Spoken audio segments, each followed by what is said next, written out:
Howdy ho, friends and foes, and welcome to Dad's on Life, your weekly episodic show about parenting from a male perspective. I'm your host, Jay Miles, and with me, as always, our co-host, Chad Holloway, Doug Hammondike, and Good Vince afternoon. Cornwell. Keith is on assignment somewhere in Ohio, I believe, at this point now. I don't know. I'm so confused as to where he is usually because he is pretty much all over the place and probably has been in almost every state you can be over the last couple of weeks, but not quite as well traveled as Chad, who is back from Columbia with us again and back in Edwardsville, right? Yep. You were in Phoenix earlier in the week, right? Yep. Now you're back in- Yeah, I went from Barranquilla, Colombia to Phoenix for a few days of golf with some buddies, and now I'm back in my home here in Edwardsville, just outside of St. Louis. Now, did you go from Columbia to Phoenix, or did you go back to Edwardsville, then over to Phoenix? I just went from Columbia to Phoenix. I was going to come back to Edwardsville, but we were having that cold spell at the time, and I said, "Why would I do that? Why do I want to have sub-zero temps?" Yeah, I can understand that. I mean, we just were talking about actually Arizona and New Mexico. We were watching something this morning. My wife had on about how a couple was buying a house or something somewhere up there, but they were moving from Oregon, and she's like, "Oh, we wanted to move to New Mexico," and New Mexico can be colder than Oregon. Obviously, I mean, they call it a dry heat, but but they also have a very different cold than what we're even used to here because of humidity. But I digress. Today we're going to be talking about we've been through different drugs and alcohol and things like that with as it pertains to our children, but we're going to be talking today about marijuana. Marijuana went through, I believe, with a resounding majority in New Jersey. I believe it's something like a 2/3 majority almost that was voted in November. The law was finally written in earlier in February, I believe, and it ended up being that now you can legally carry anything under 6 ounces, which 6 ounces is a lot if you think about it. It's more than a quarter pound. So that's a pretty significant amount when you look at that much marijuana. 6 ounces is a lot. The recreational use of it is legal, but it is not going to be they're not going to be able to process it into the dispensaries. It's probably going to take another year before, despite it being voted in November, it probably will not be you will not be able to legally walk into a dispensary and buy it recreationally in New Jersey, probably until early 2020. It's a process. It needs to be done in a orderly fashion. And they also do need to, it still will end up being that dispensaries will service medical needs first, which now in this state you can get it for irritable bowel syndrome. So you can get it for almost anything, pretty much. But in Colorado, before they legalized it, you could get it for a hangnail, essentially. So there have been different studies and things like that have been done. And we're going to take it over the next hour and discuss marijuana as it pertains to our children. So, well, obviously with Chad, it's a little bit of a different situation because his son, and I don't know in Arizona, I don't know, but his son technically could just walk into a dispensary, even go over the border to Colorado, walk into a dispensary and buy it, or walk into. They're like, a drugstore. But for New Jersey, another thing, let me just bring this up. They've actually been selling it in some stores. I know you can walk into a Speedway, which is like a convenience store that's attached to a gas station here, and buy CBDs and things like that that have amounts of marijuana in it. I believe there's now has come out of the market. You can even actually buy mushrooms in some places in New Jersey, in like the vape shops and things like that. I've seen CBD infused mushrooms, which we're not talking about food grade mushrooms. It's not what they are. They're mushrooms as the drug. How that works, I don't know. Who would like to kick us off?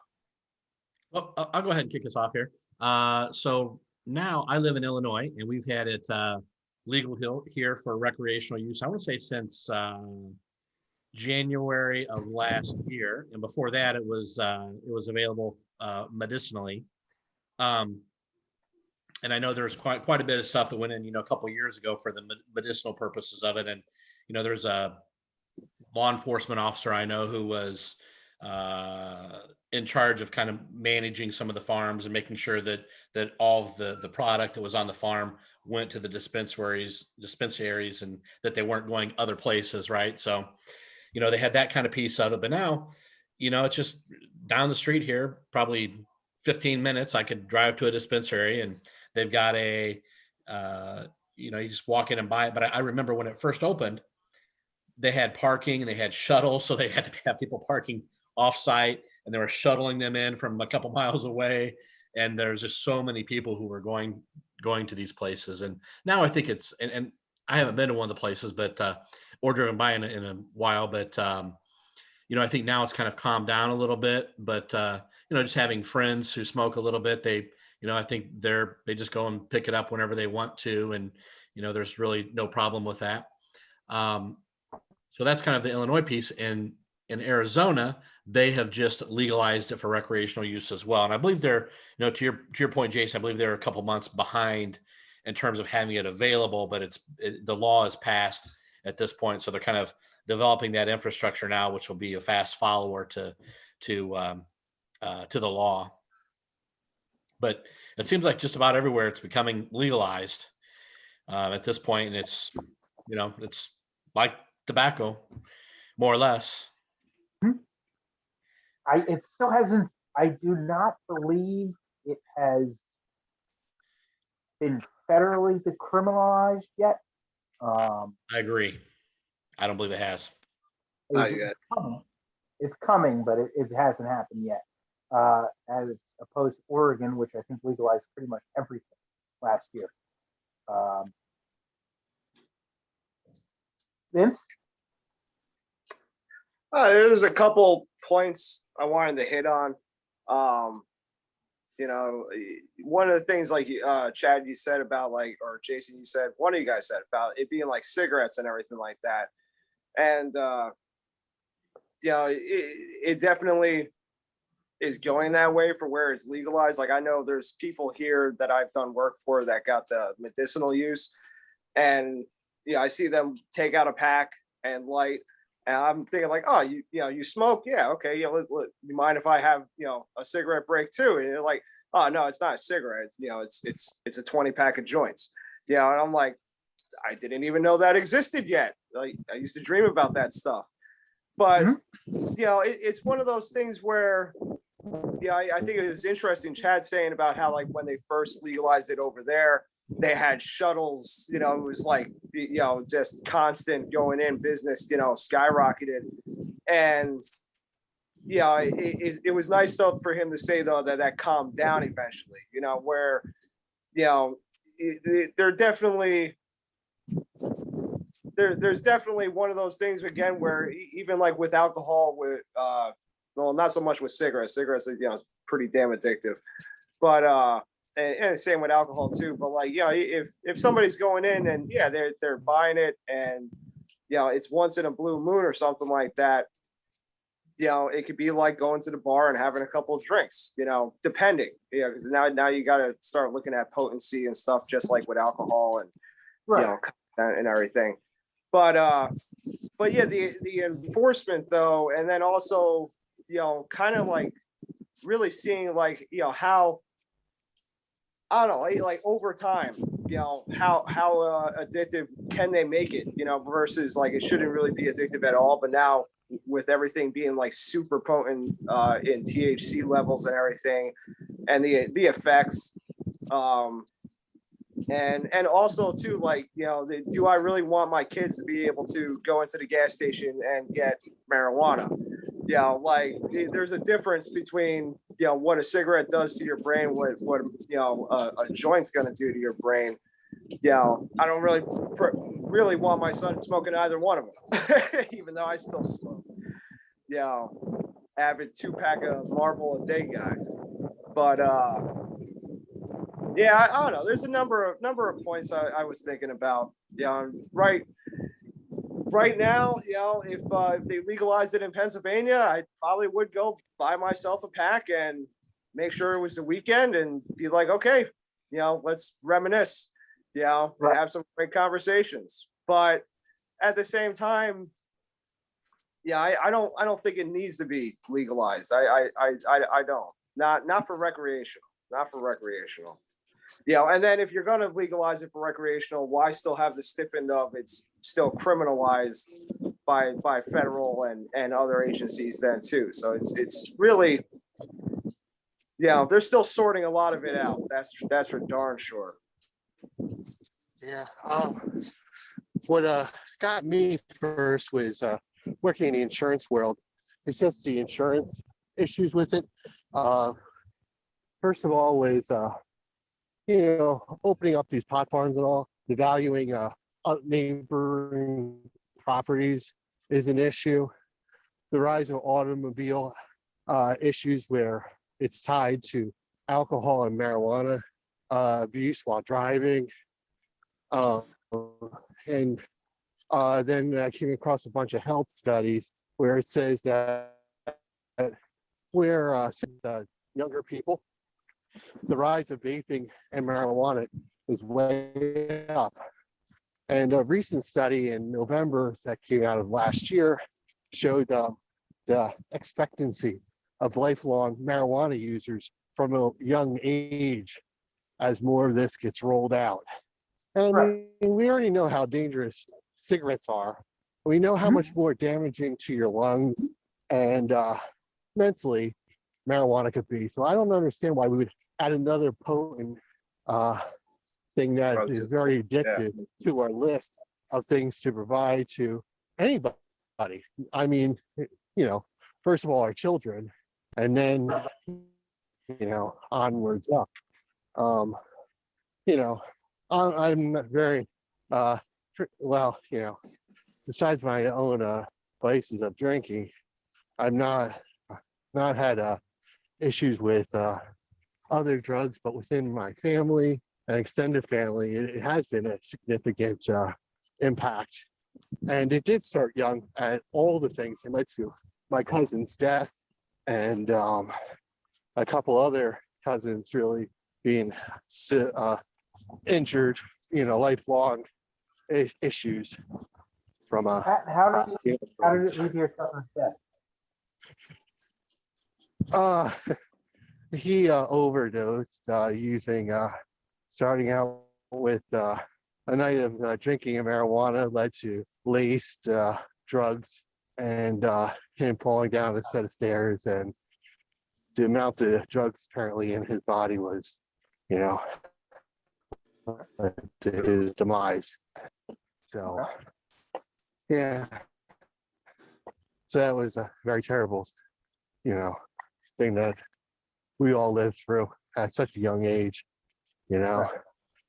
So, he was the same age as me, but yeah, I mean, him and my brother started out as pot smokers, and,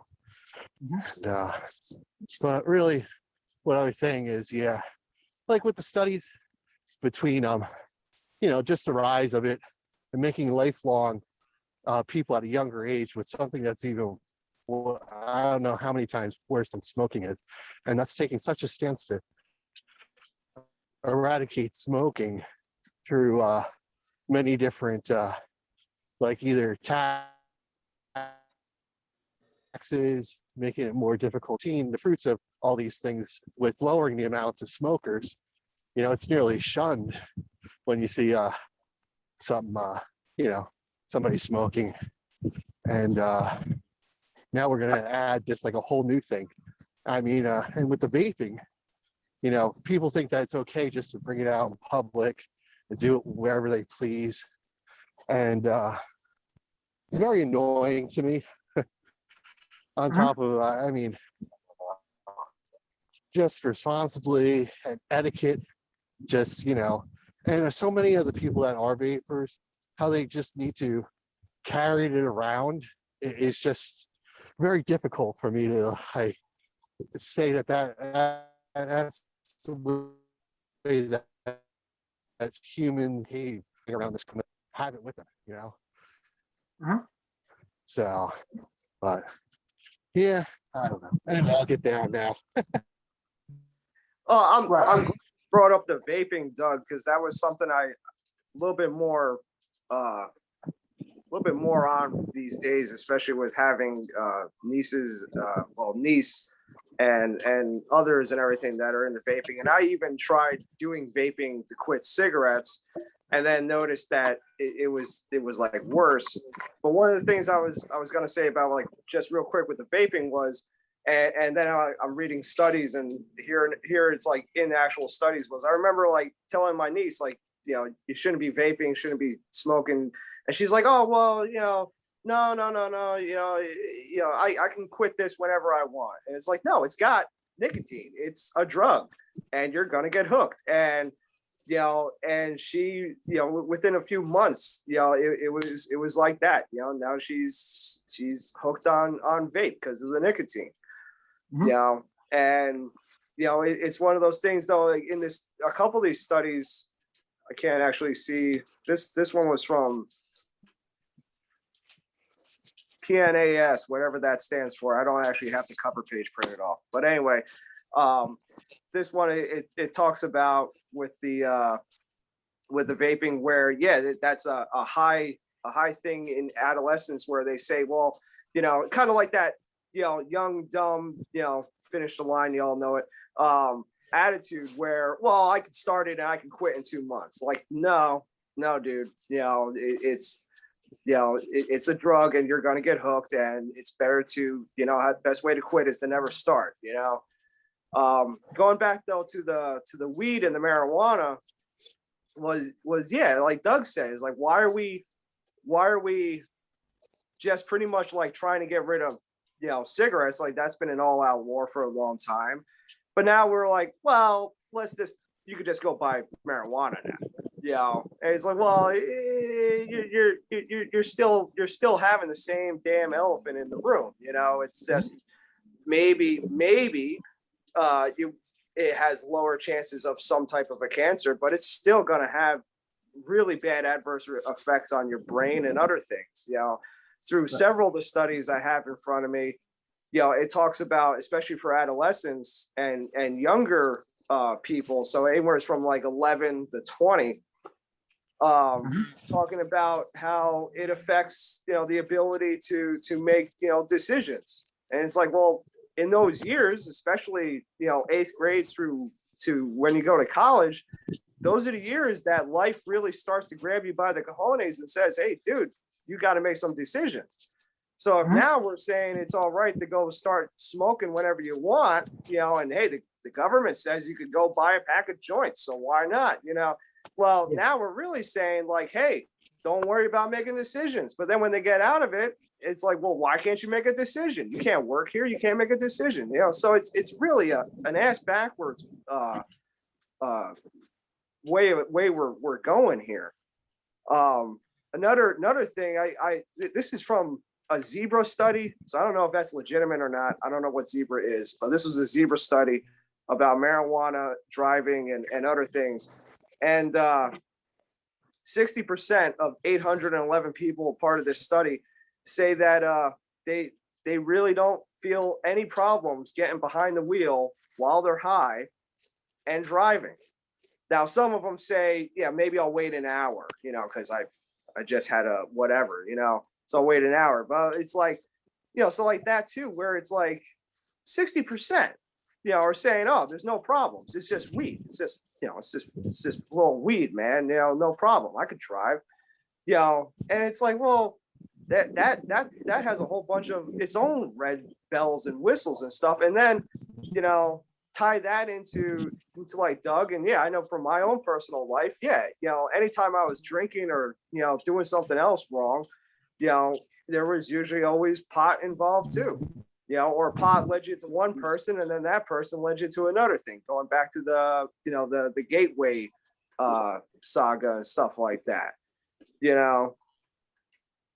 But like some of the things I worry about with my son growing up is it's not just like peer pressure and maybe there's 4 or 5 kids in the school that smoke a cigarette or a couple kids smoke a joint.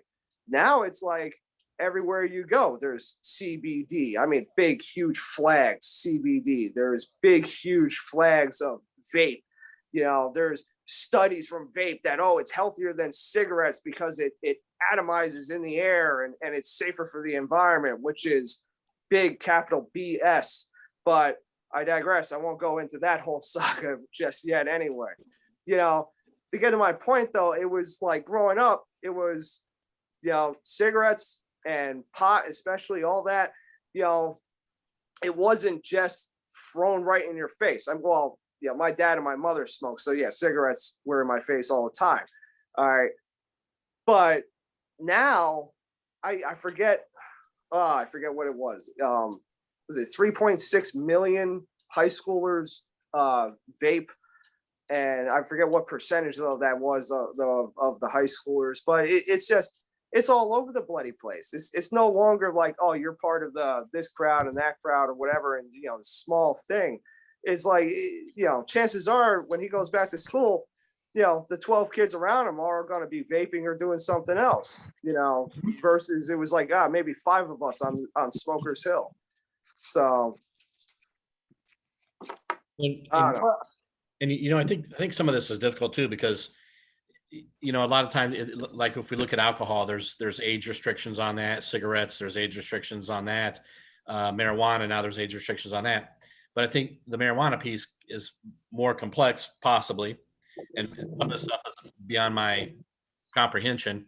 But I've heard there's like things like there's these edibles that are like 5 milligrams, 10 milligrams, 25 milligrams, and then you can complicate that even with the percent of it that's CBD versus THC, and those.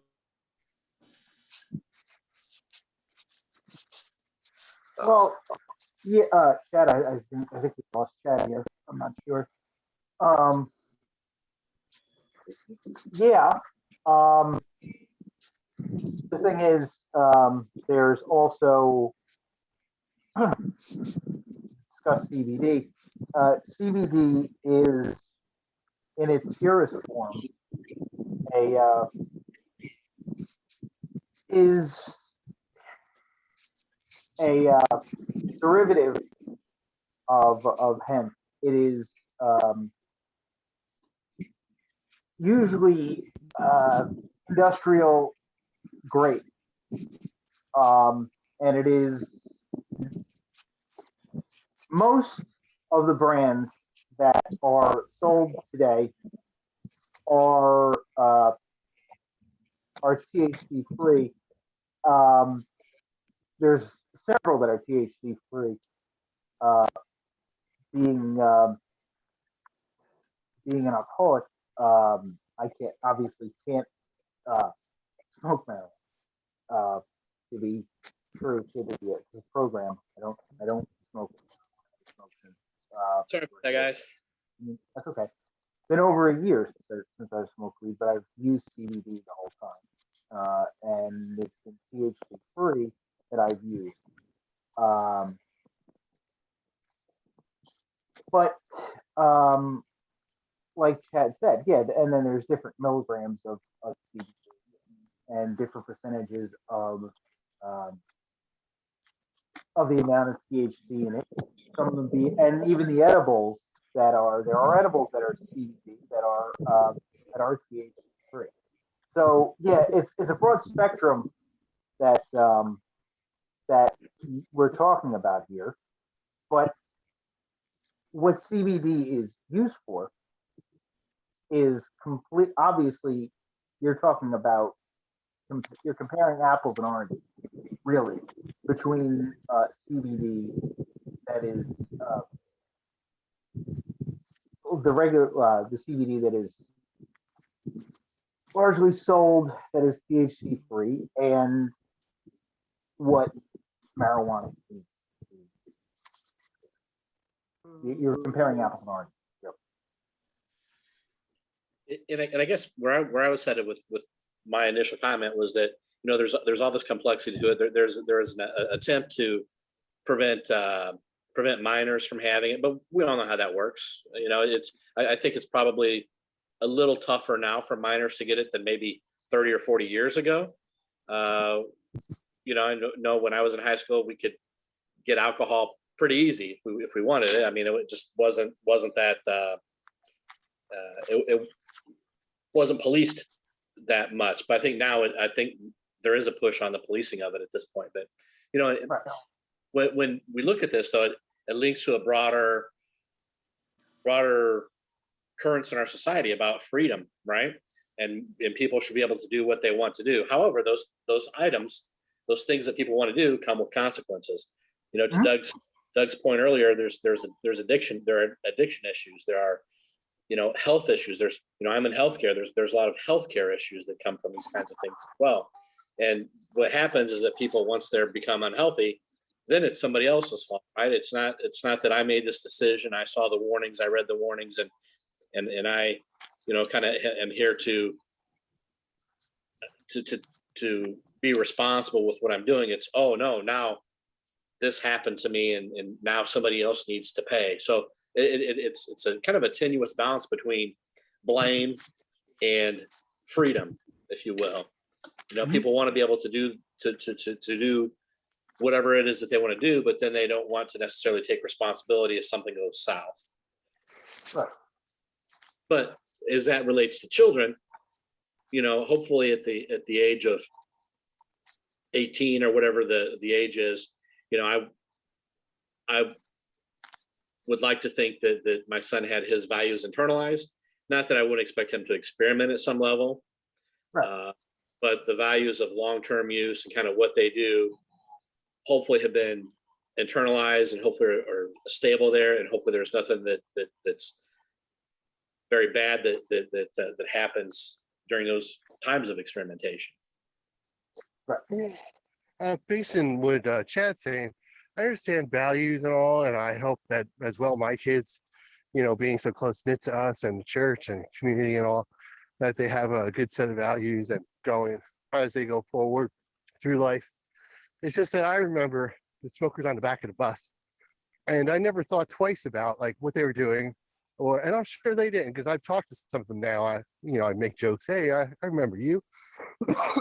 You know, you were part of the back of the bus dirties that, you know, would smoke. I sat back there with them every day. Even the bus drivers smoked. But I don't think that at that age did any of us say, you know, about smoking and the issues that it might cause, you know, down the road, or what they were doing, how damaging it was. It's just, you know, that's what you did. In the morning, you get up, you get on the bus, then you went in the back of the bus and you smoked. But again, I think that some of that is supposedly supposed to be mitigated by the age restrictions, right? And certainly you can for 18 years or older going to school or on the bus, but in general, the great majority of people are going to be younger than 18, and that's. But again, you know, I know that if somebody wants something bad enough, they can get it. Yeah, I see what you're saying. I just mean that one of the things that I would point out before I continue any further is that reports, when you start looking for them, they anything that you're looking for, of course, there's going to be reports slanted, so it's the way that you're looking.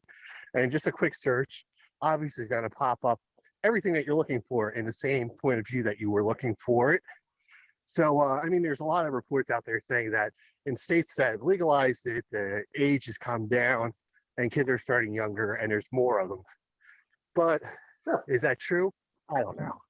That's the reports that I found because that was my initial search. As I started to look into more of the health ones. Oh, go ahead, Jay. No, go ahead. Go ahead. Finish what you're saying. Oh, no, I was going to say, as I started to look a little bit more, I came across more health-based ones, which kind of statistics in them, and some of them were a couple years old. But as I only found one that, like I quoted from November, and that was more of a health-based one, and said that there was a rise in younger kids using marijuana, but it didn't directly link it to the states. That's what I was looking for, that legalized it.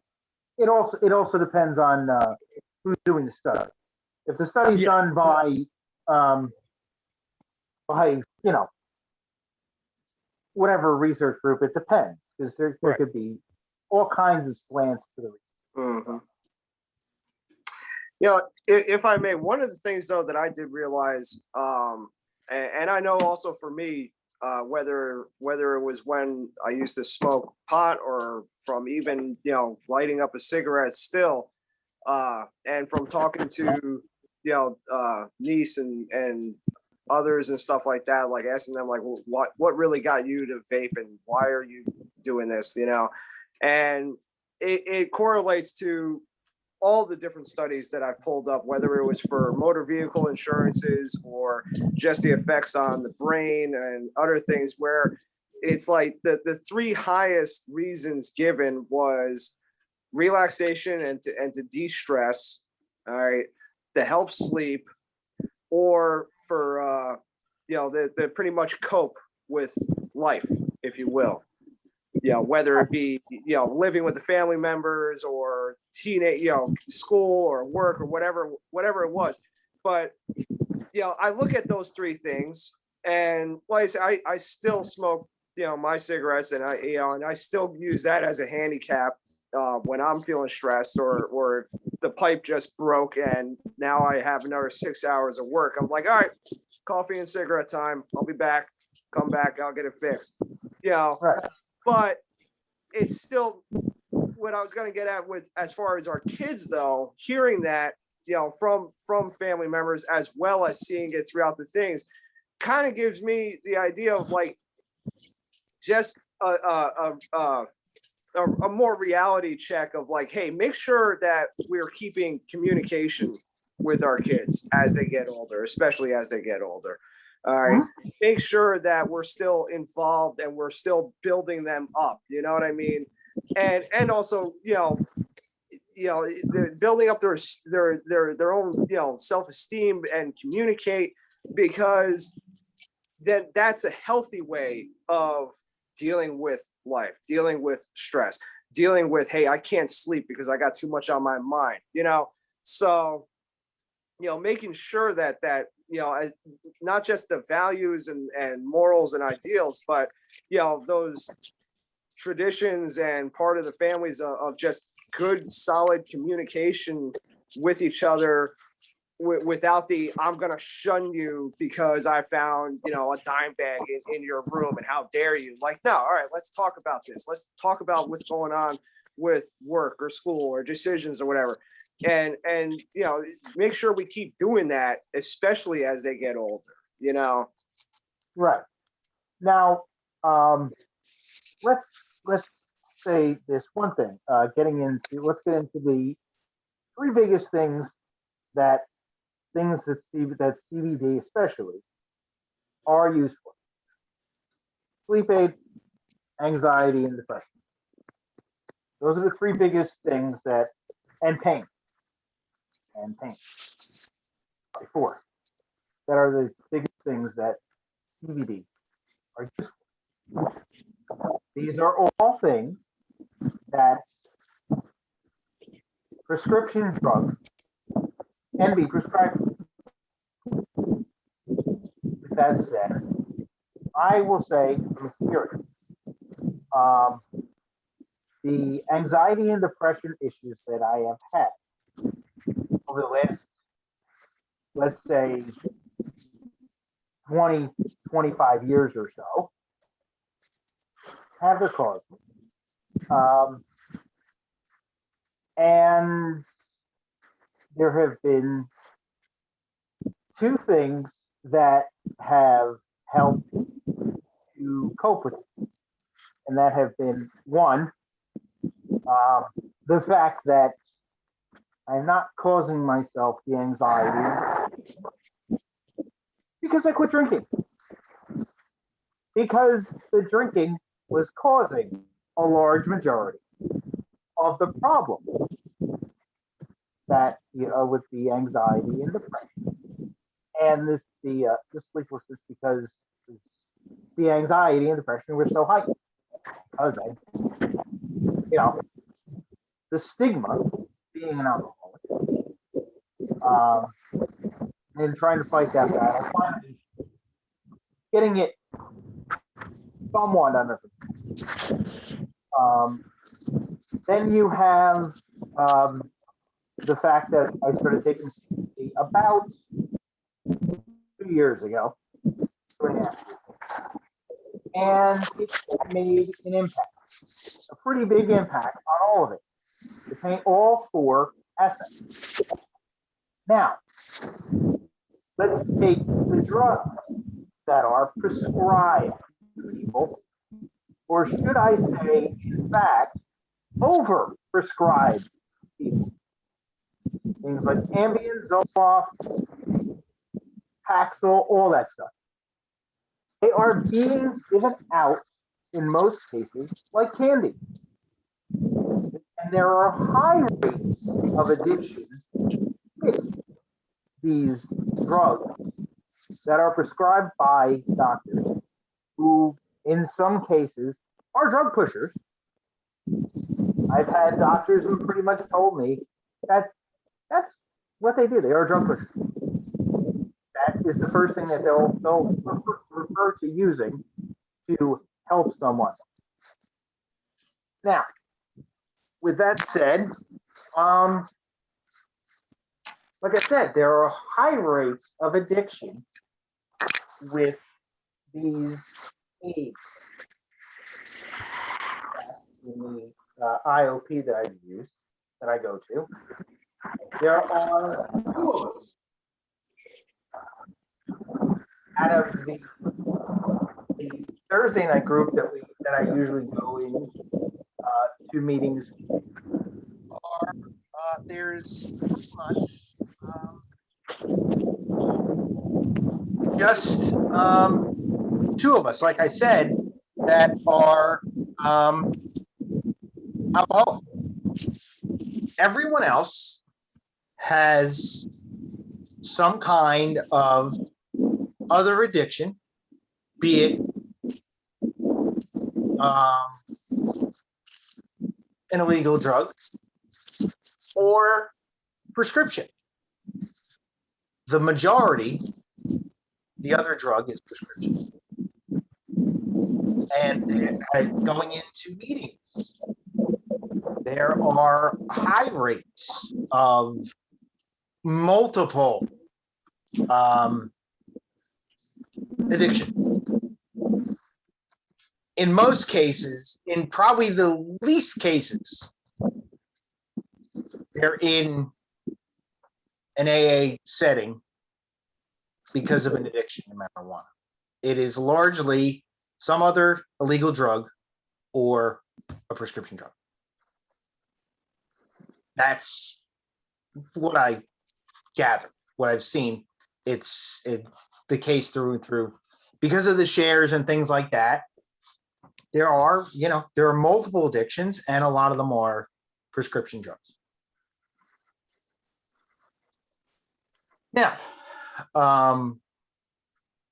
does that mean that there aren't addictions to marijuana? No, of course there are. You'd be a fool to believe that.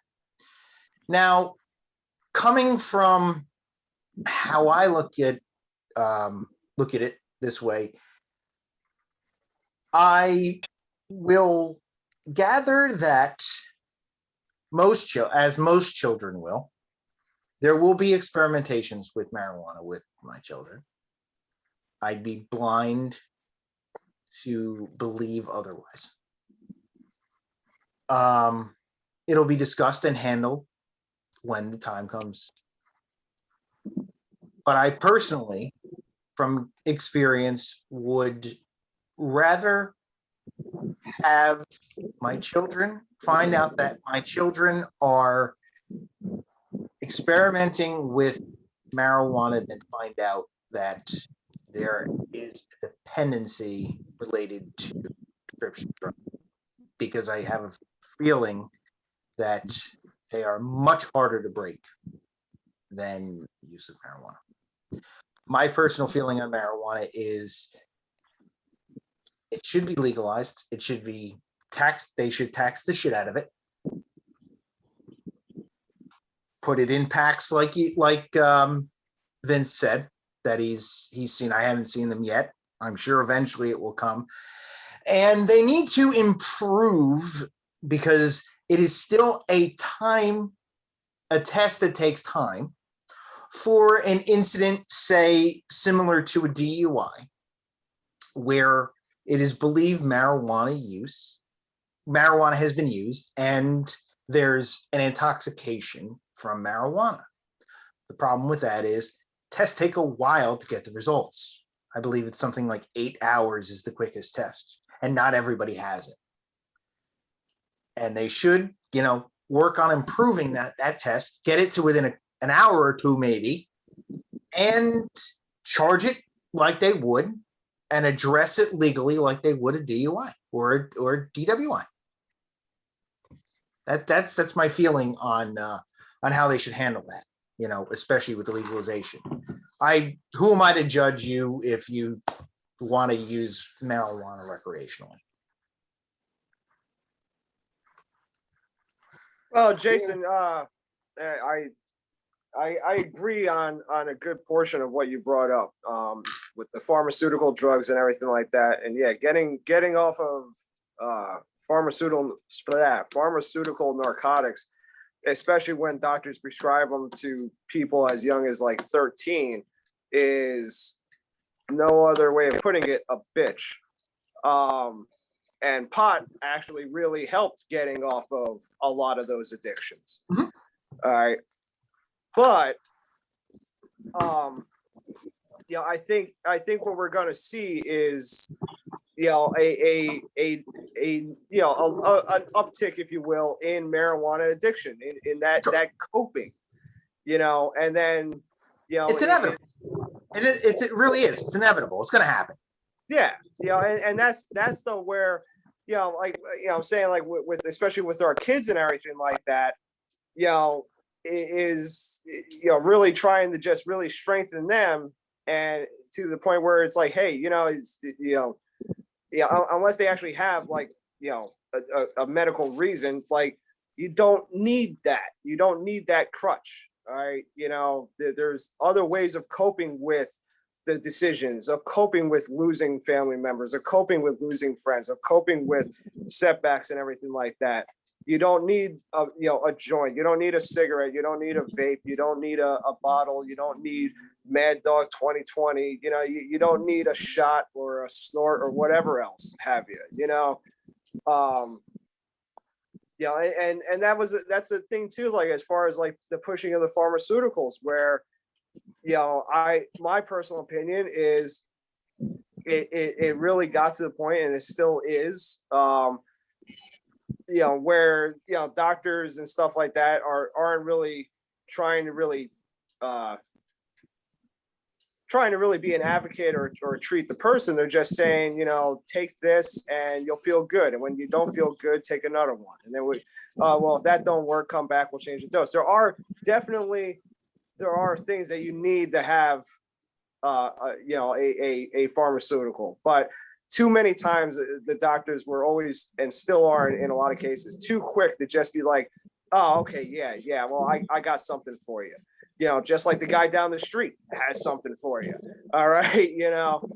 But you know, still going back to being as like with our kids, especially mine's 9 years old, so it's only a few more years before he's gonna get into the mess. And right now, he loves to break my cigarettes, so hopefully that stays through all the way through high school and everything else, and he won't smoke. And I pray he doesn't. But you know, it's one of those things where, like I said, I would still go back to, you know, keeping the communication and you know, and talking and being supportive, and that's also how we help each other too when we're in addictions. It's being supportive and being there, and sometimes it's a swift kick in the ass, and sometimes it's an ear or whatever else have you. But yeah, I just, like Doug said earlier, or Doug and Chad said earlier, where, you know, it's one of those things where, like, did we really need to legalize yet one more thing on the market? You know, where we already have so many things on the market, and we have a medical industry that has 2 million more things on the market. So regardless, though, we're not really going to be stopping it anyway. You know, New Jersey's already, so that's just a matter of time before it's in every speedway. Pennsylvania soon will file short, I'm sure, you know, and everything else like that. How do we handle it? How do we bring up our kids in light of it, I guess, is more the critical thing to think about and ponder moving forward. Right. But I think what we're going to face over time is more and more of these things. I think, Yeah, you know, our and like I was just with going to our say, children, it's just we're that facing many you more know, things. when some We're facing many more things with our children, I think, than perhaps our parents faced with us. You know, because I think the number of things is growing exponentially to alter consciousness and to make people feel better, and to, you know, and when people look at things like anxiety and other kind of social issues for a person, you know, there's so many new pharmaceuticals being developed for that. So I think it's just, you know, it's just one of many things, and you know, kind of on the bigger picture and what we have to look for in the future. It's just more and more things, and we're really going to probably be perplexed when it comes to our grandkids. Good point. Very good. Doug, you were about to add something. Oh no, I was just gonna say, when things become more socially accepted, it's easier for people to, like, well, especially kids, to think that you know, it's okay to do this or that. Parents also let down their guard, and you know, everybody knew that one parent that said, "Oh, well, we'll let our kids, you know, drink when they're young, and that it's okay." Well, it's really not okay, you know. And I think that with accessibility of something like this will also lead to, you know, more people allowing things like this and say, "Oh, it's really not that bad and all," you know. And the kids see that, and the kids have a different understanding than adults.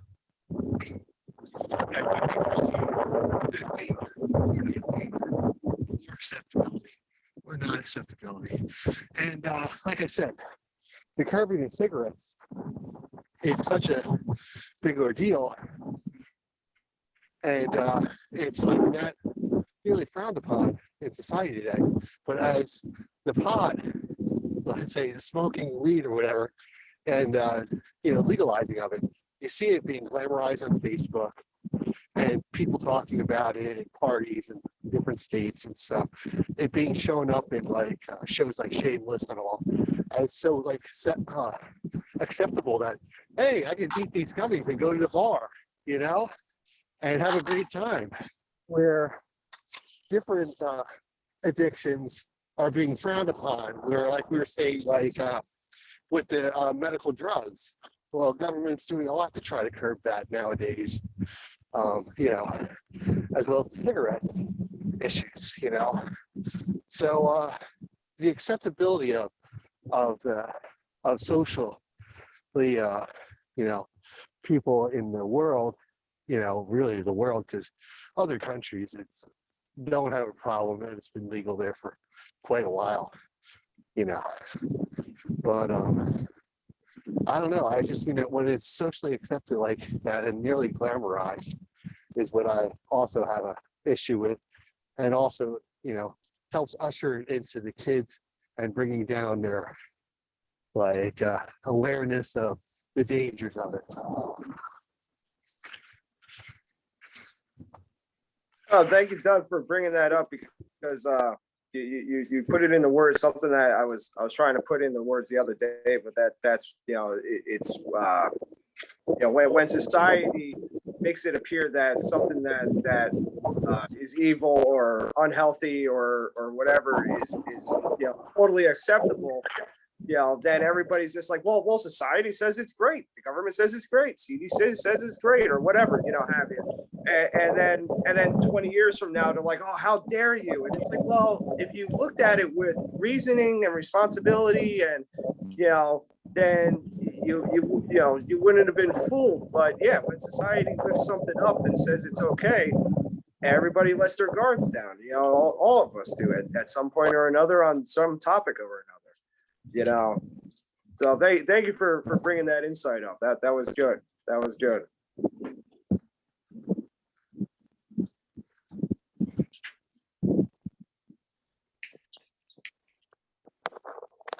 The hell are you doing, Chad? I got it. My phone's out of battery now. Oh, See, I'm not the only one whose phone I'm having a dies. battery right? shortage today. I don't know why. Everything's crashing on me. I was about 80% and I'm at about 37. So yeah, you all bring up some good points. Yeah, as we've said, statistically, obviously, with the accessibility of marijuana when it comes to use recreationally, the numbers of addictions and things like that, and the amount of use among younger people is going to go up. I mean, I would venture to say, if people were going to be honest and you asked children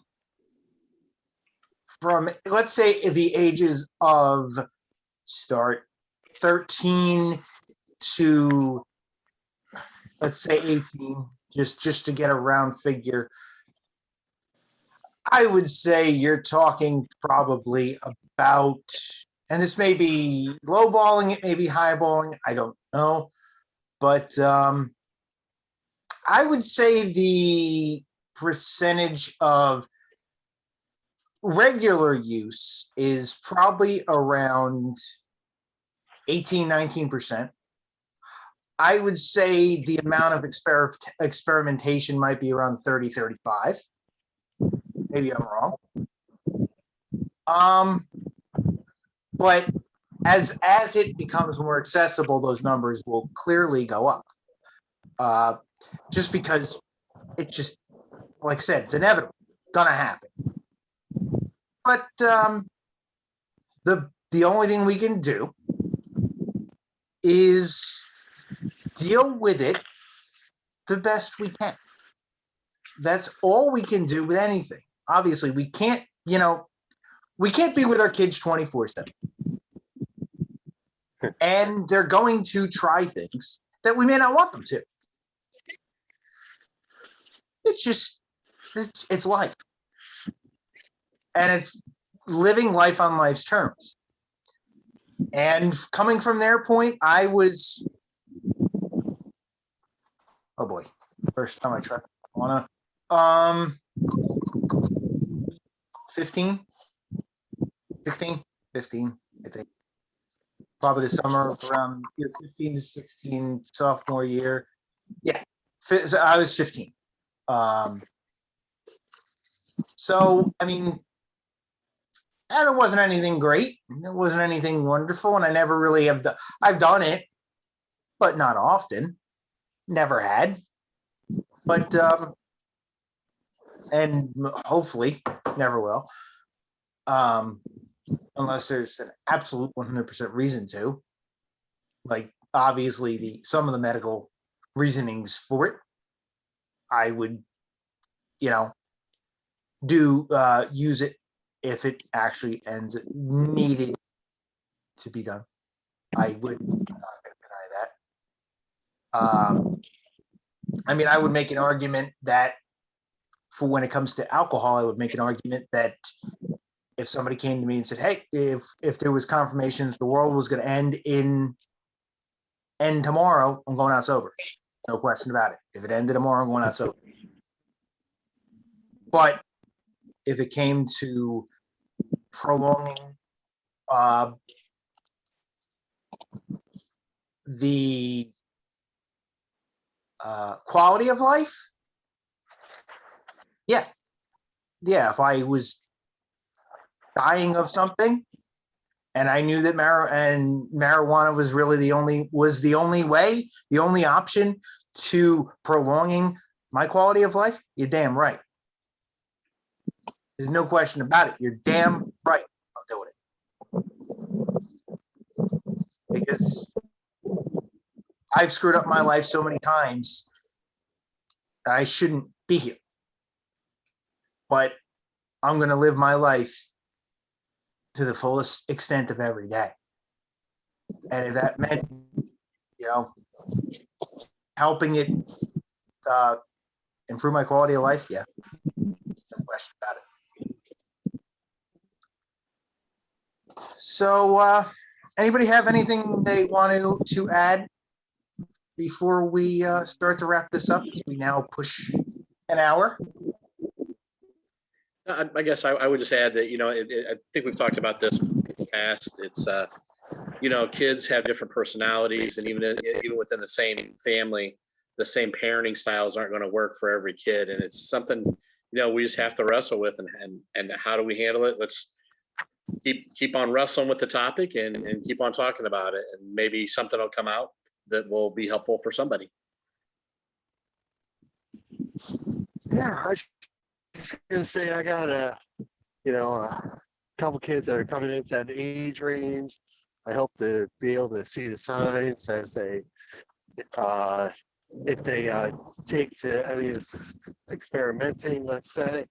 And I hope, like we said, there's responsibility and morals and convictions that they make the right choices. And I just hope that other parents out there is doing the same as well. And don't forget, you can check us out on YouTube.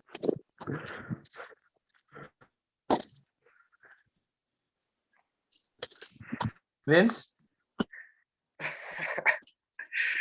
Like and subscribe. Kids, don't do drugs. Well, technically, if they drink soda, they're already doing them. That's why soda's not allowed in this house. There's other things too, besides from caffeine. But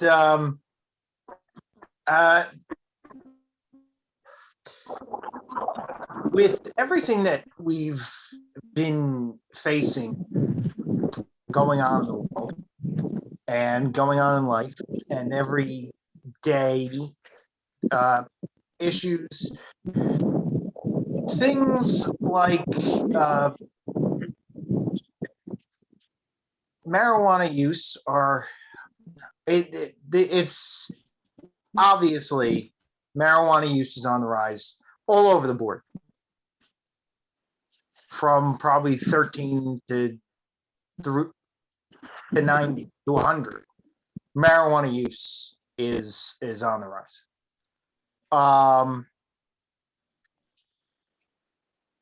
And as it becomes more accessible, numbers go up. Now, it's how we deal with our own lives, our own beliefs. Everybody has their different beliefs. Everybody has their own moral code, so to speak, their own moral beliefs, their own religious beliefs, their own every kind of belief. It's how we handle the situations using these skills, these mindsets, the framework on which our lives are built. As we move on into the future and the issue of marijuana is addressed more politically and addressed more socially, addressed more morally, it will become more and more,